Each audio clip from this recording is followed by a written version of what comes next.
Louis Agassiz, May 28, 1807, December 14, 1873. Swiss-born American zoologist, geologist, and paleontologist with a special expertise in ichthyology.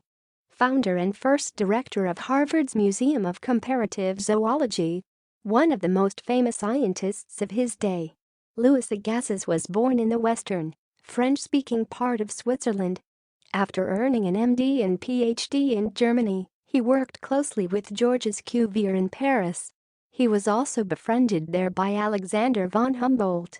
When Cuvier died in 1832, von Humboldt helped Agassiz obtain a professorship back in Switzerland at the University of Neuchâtel, not far from Moutier where Agassiz was born. It was there at Neuchâtel that Agassiz completed his monumental, exquisitely illustrated Recherches sur les poissons fossils 1833-1843, a book that brought together much of what was then known about fossil fishes and that did much to stimulate future research into extinct life of all kinds. During his years at Neuchâtel he also completed the Nomenclator Zoologicus 1842-1846, a vast annotated list of all generic names that had been used in zoological nomenclature from the time of Linnaeus. Raised in the Swiss Alps, his study of glacial erratics and other traces of past glaciation led Agassiz to propose the occurrence of past ice ages.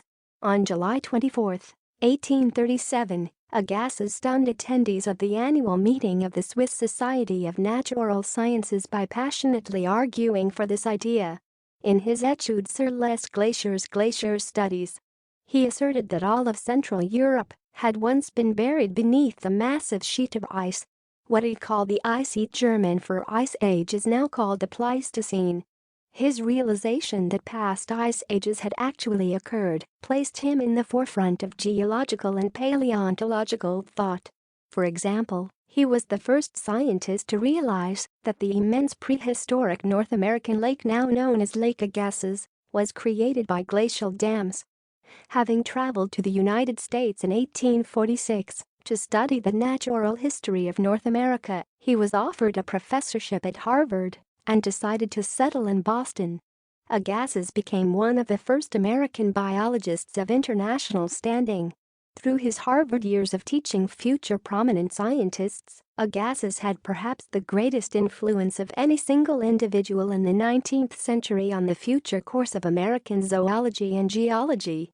But he is now remembered primarily for his Ice Age theories and for his opposition to the theory of natural selection.